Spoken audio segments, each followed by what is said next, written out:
স্থান উপযুক্ত। জয় শ্রীরাম।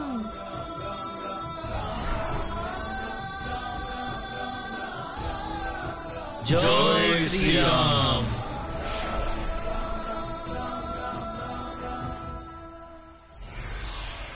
হে রাম ভক্তগণ, আপনারা এমন কি সংকটে পড়েছেন যার জন্য প্রভুকে স্মরণ করছেন?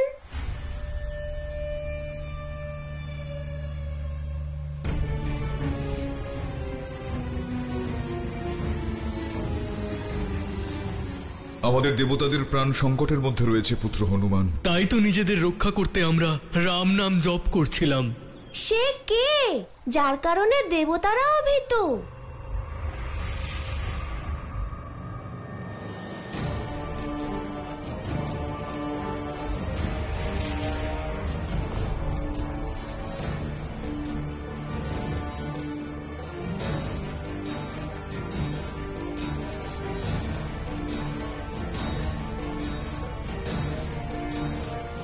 আশ্চর্য সেনাপতি অম্বালি, এখানে তো একটিও কমল পুষ্প নেই। আক্রমণ করলাম, কিন্তু এই কি হলো? কমল পুষ্পে পূর্ণ থাকাই মানস সরোবর নিমেষে শূন্য হয়ে গেল কি করে? বিষয়টি ভাববার মতো।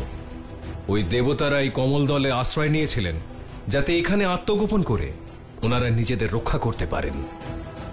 তাহলে সমস্ত কমল পুষ্প কে নিয়ে গেল? কোথায় অদৃশ্য হয়ে গেল এই সকল পুষ্প? একই প্রশ্ন বারবার করলে উত্তর পাওয়া যায় কি? সর্বপ্রথম খুঁজে বের করতে হবে কে এই ষড়যন্ত্র করেছে। কে সে যে বিধাতা রাবণের সাথে শত্রুতা করার সাহস দেখায়? যদি আপনি অনুমতি দেন তাহলে একটি কথা বলবো সেনাপতি। বলুন। কথায় আছে, এই সরোবরে অর্থাৎ মানস সরোবরে সাক্ষাৎ মহাদেব বাস করেন। এ হতে পারে কি যে মহাদেব ওনাদের রক্ষা করেছেন?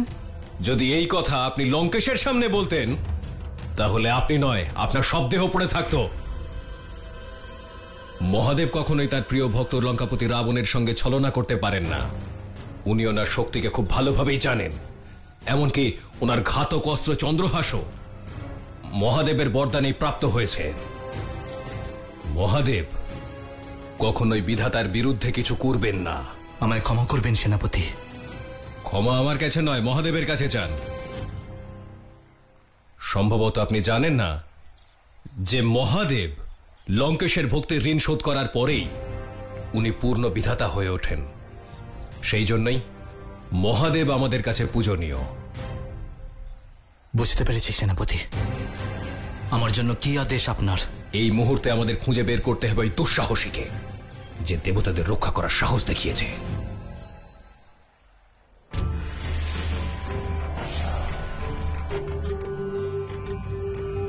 প্রভু, রাবণের সেনাদের দেখে, ওদের কথা শুনে এ তো স্পষ্ট বোঝা যাচ্ছে যে রাবণের নিজের ভক্তির ওপর কতখানি অহংকার। রাবণের ভক্তির পরিভাষাও কেমন জানি পৃথক মনে হচ্ছে। রাবণ নিজে কতবার এই কথা বলেছে যে ও আপনাকে ভক্তি নিজের মনের জন্য নয়, বরং নিজের ইচ্ছে পূরণের জন্য করে। প্রভু, আমার মনে হয় আপনার প্রতি ওর যে ভক্তি শুধুমাত্র একটি মাধ্যম বিধাতা হওয়ার জন্যে। নন্দী, ভক্ত অনেক, ভক্তির রূপও অনেক। কারণ সকলের ভক্তি একে অপরের থেকে আলাদা, কিন্তু ভক্তির ফল কিরূপ হবে তা নির্ভর করে ভক্তের উদ্দেশ্যের উপর। আর রাবণও সেই নিয়মের বাইরে নয়। রাবণ নিজের অহংকারে এও ভুলে গেল যে প্রভু নিজের ভক্তদের মনের ইচ্ছে পূরণ করেন। তিনি আবার সৃষ্টির সংহারক মহাকালও, অর্থাৎ তিনি প্রত্যেক অধর্মীর বিনাশ অবশ্যই করবেন, সে যদি ওনার পরম ভক্তই হোক না কেন। এখন তো আপনার রুদ্রাবতার হনুমান ওর পথের বাধা হয়ে দাঁড়িয়ে আছেন। নিয়তির এ কেমন পরিহাস প্রভু!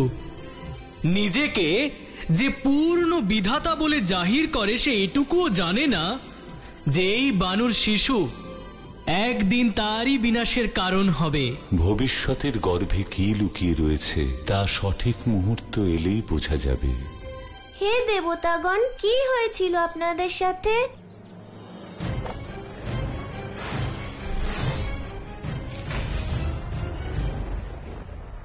রাবণ আর তার সেনার এত সাহস, তারা আমার প্রভুর ভক্তদের বিরক্ত করেছে। অসংখ্য আশীর্বাদ পাওয়ার পরেও রাবণ এখন নিরঙ্কুশ হয়ে পড়েছে হনুমান। মুনিবর এর আগেও দুবার সমস্যা সৃষ্টি করেছে, প্রথমে সুমেরুতে, তারপর অযোধ্যায়। সংসারে সমস্যা সৃষ্টি করা ওদের অভ্যাসে পরিণত হওয়ার আগে আমাদের ওদেরকে শিক্ষা দিতে হবে। হে দেবতাগণ, আপনারা এখানেই প্রতীক্ষা করুন, আমি এক্ষুনি আসছি। জয় শ্রীরাম। হনুমানের অলৌকিক শক্তির বিষয়ে আপনারা সবাই অবগত। এবার তার সঙ্গে শ্রীরামচন্দ্রের ভক্তির তেজও যুক্ত হয়ে গিয়েছে। জয় শ্রীরাম।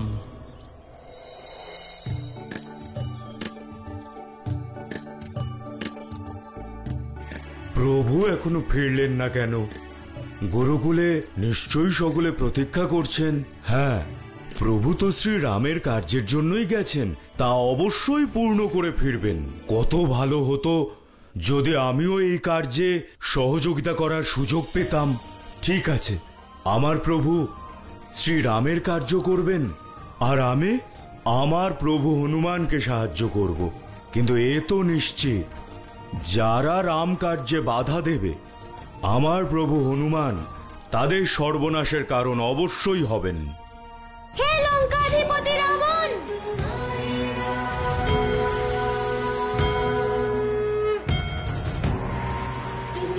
আপনি যদি আমার কথা শুনতে পান তাহলে এই মুহূর্তে এখানে উপস্থিত হন। এর পূর্বেও আপনার সাথে আমার সাক্ষাৎ অসম্পূর্ণ রয়ে গিয়েছিল, কিন্তু এবার আপনাকে রাম ভক্ত হনুমানের সম্মুখীন হতেই হবে।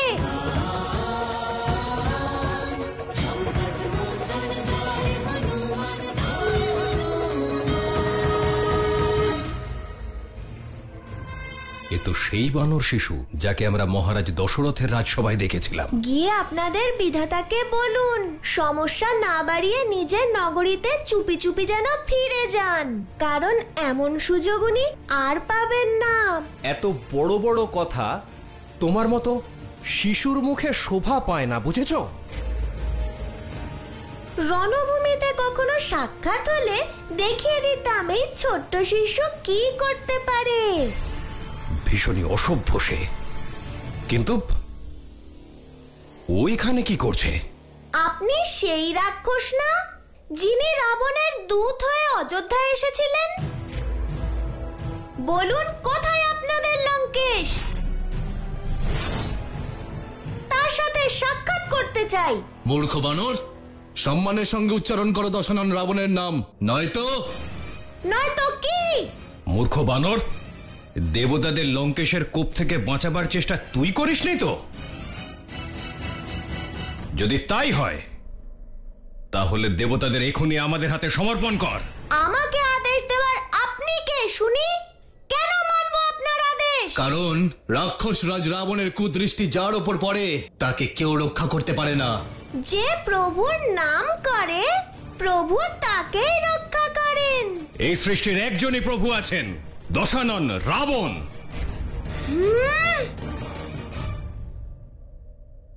সেদিন দূত হয়ে এসেছিলেন তো, তাই আপনাকে যেতে দিয়েছিলাম, কিন্তু আজ আমার আর কোনো বাধা নেই। তাই যা বলবেন একটু ভেবে চিন্তে বলবেন। এমন দুঃসাহস! সবার আগে তোকে বধ করব, তারপর খুঁজবো এই দেবতাদের। তুই দেবতাদের রক্ষক, তাই না? আজ দেখব তোকে কে রক্ষা করে।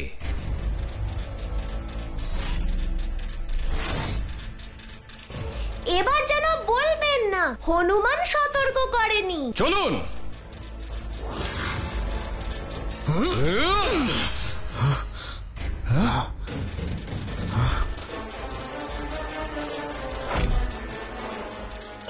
কি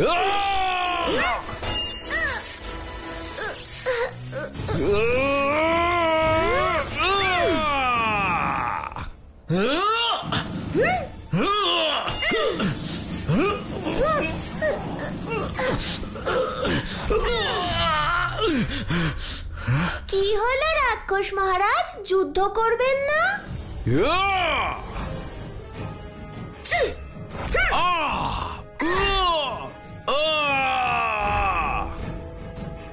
আজ আমি আপনাদের পুরনো পাপের শাস্তি দেব।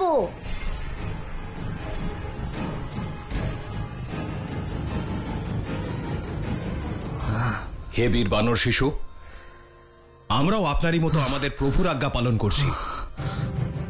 আপনি কেন আমাদের কাজে বাধা দিচ্ছেন আর কেন নিজের শক্তি এইভাবে ব্যয় করছেন?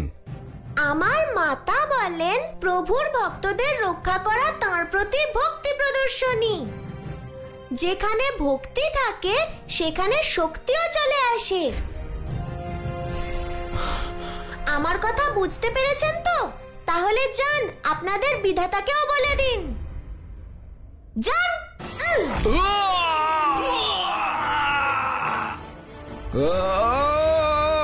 আপনার সাথে সাক্ষাতের ইচ্ছা আরো প্রবল হয়ে গেল লঙ্কেশ্বর রাবণ। কি গূঢ় কথা বলল হনুমান।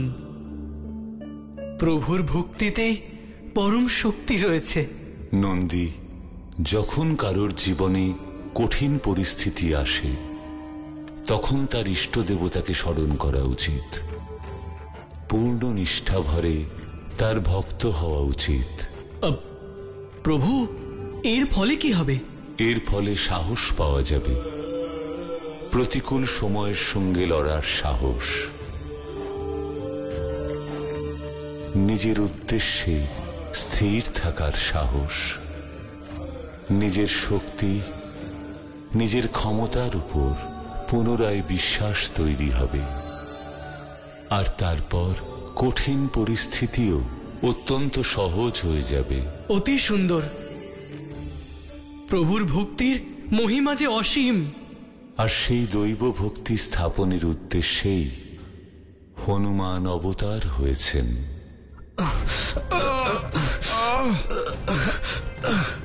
আমরা কি এখন লঙ্কায়? না,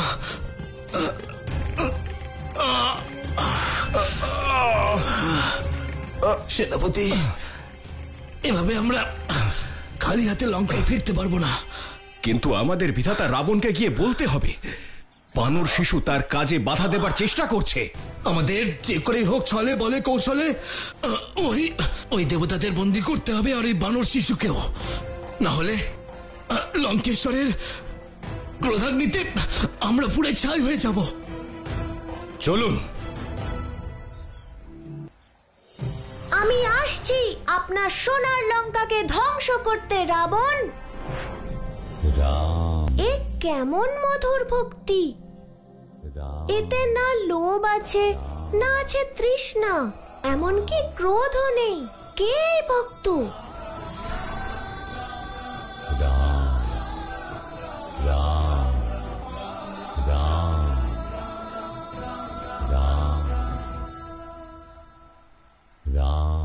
হে মুনিবর, আপনাকে অঞ্জনীপুত্র মারুতির প্রণাম। আমার প্রভু শ্রী রামচন্দ্রের প্রতি আপনার ঘোর তপস্যা দেখে না এসে পারলাম না। আপনার পরিচয় জানতে পারি কি? আমার পরিচয় হলো যে আমিও তোমার মতোই প্রভুর ভক্ত। আর যদি বিশ্বাসের কথাই বলো, যখন মনের মধ্যে কোনো লোভই থাকে না কিছু হারানোর ভয়, তখন সেই মনে স্বয়ং প্রভু বিরাজ করেন। এমন ভক্তি দেখে আমি ধন্য হলাম। কিন্তু এই গভীর জঙ্গলে আপনি কি করছেন? কার প্রতীক্ষা করছেন? আমি সেই শুভ মুহূর্তের প্রতীক্ষা করছি, যখন আমার প্রভু শ্রীরাম এই অরণ্য দিয়ে গমন করবেন, আর ওনার হাতেই রাক্ষসরাজ রাবণের বধ হবে। এ আপনি কি বলছেন? কেন, কি হলো? আমি তো এখন রাবণকে খুঁজছিলাম ওনাকে বধ করার জন্য। না, রাবণের বধ তো রামের হাতেই হবে হনুমান। এই হলো নিয়তি, আর এই হলো বিধির বিধান। আমি আসছি মুনিবর, প্রণাম। মুনিবরের কথা যদি সত্য হয়ে থাকে, তার মানে আমি কি প্রভুর লীলায় বাধা উৎপন্ন করছি? যদি এই নিয়তি হয়, তাহলে তো সেই মুহূর্তের জন্য প্রতীক্ষা করা উচিত, কারণ নিশ্চয়ই এই ঘটনার জন্য প্রভুর কোনো মহান উদ্দেশ্য আছে। কিন্তু আমাকে এখন রাবণের থেকে দেবতাদের রক্ষা করতে হবে। রাক্ষসদের যা দণ্ড দেওয়ার প্রভু শ্রীরাম দেবেন। জয় শ্রীরাম।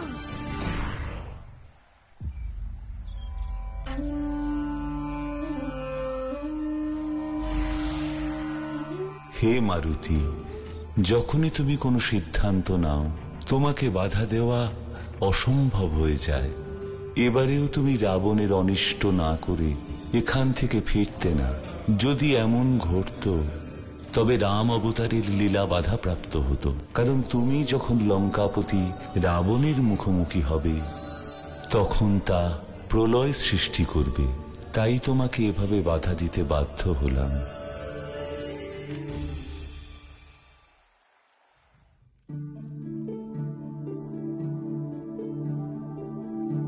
স্বামী, আজ খুব প্রফুল্লিত দেখাচ্ছেন, কোনো সুখবর আছে? সুখবরই বলতে পারো অঞ্জনী, যে আমাদের পুত্র মারুতি ঋষি অঙ্গিরার মতন মহান ব্যক্তির কাছে শিক্ষালাভ করার জন্য ওনার গুরুকুলে গেছে। আর এই ভেবেই আনন্দিত হচ্ছি যে শীঘ্রই সুমেরু তার ভাবি নরেশ পেতে চলেছে। স্বামী, আপনি আপনার কল্পনায় এত দূর পৌঁছে গেলেন, আর মারুতি তো এখন হয়তো তার গুরুকুলে পৌঁছয়নি। অর্থাৎ মারুতি এখনো কেন গুরুকুলে পৌঁছয়নি? কারণ আমি খুব ভালো করে চিনি আমার পুত্রকে। না না অঞ্জনী, ভ্রাতা আছেন তো ওর সাথে। মারুতি যখন একবার কিছু স্থির করে, তখন সমস্ত সংসারের সবকিছু ভুলে যায়। আর আজকাল রাম নামের গানে মগ্ন হয়ে রয়েছে। এখন রামই জানে কখন গুরুকুলে পৌঁছবে আমাদের মারুতি। ওর সঙ্গে আমারও যাওয়া উচিত ছিল হয়তো।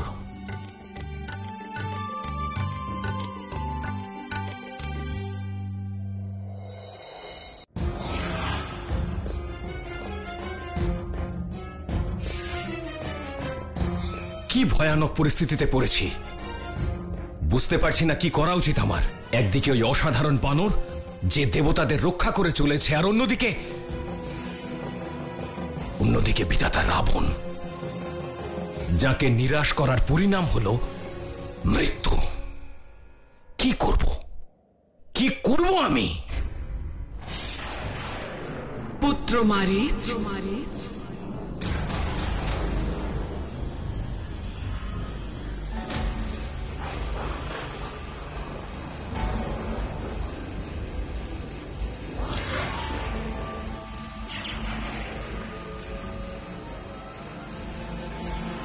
মাতা তারকা,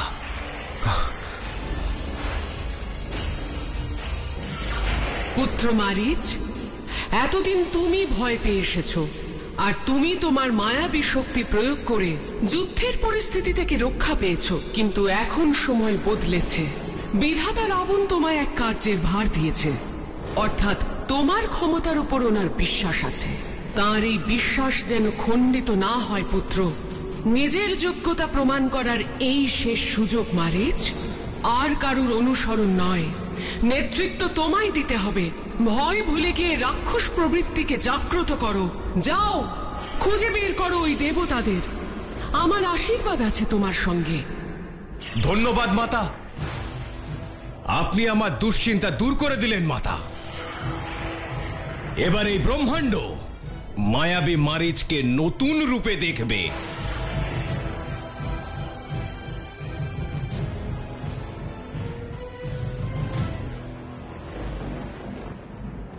দেবতাদের কোনো অনিষ্ট করার আগে আমাকে ওখানে পৌঁছতেই হবে। দেবতাদের এমন জায়গায় পৌঁছে দিতে হবে যেখানে রাক্ষসরা পৌঁছতে পারবে না।